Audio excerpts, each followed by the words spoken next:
नंदुरबार तालुक्यातील गणोपाळा परिसरात सुलोसोन पवनचक्क्यांच्या सुरक्षा रक्षकांवर जीवघेणा हल्ला झाल्याची घटना समोर आली आहे।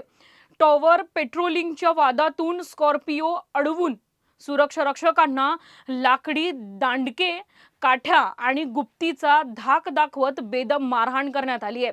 या प्रकरणी 9 जणांविरोधात भारतीय न्याय संहितेअंतर्गत गंभीर कलमांखाली गुन्हा दाखल करण्यात आला असून पोलीस आरोपींचा शोध घेत आहेत।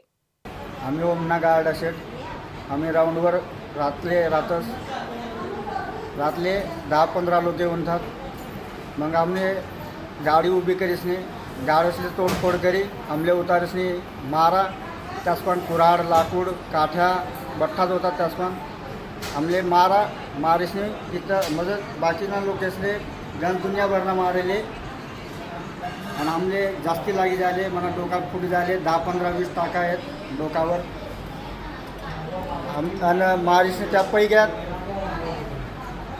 आणि हे बघून घ्या इथं लागलेलं पण आहे त्या पैग्यात।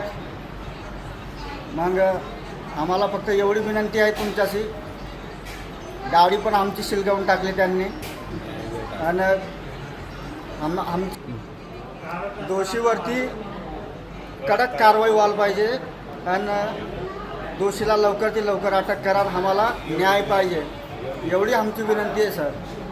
या प्रकरणी 9 जणांविरोधात भारतीय न्याय संहितेअंतर्गत गंभीर कलमांखाली गुन्हा दाखल करण्यात आला असून पोलीस आरोपींचा शोध घेत आहेत।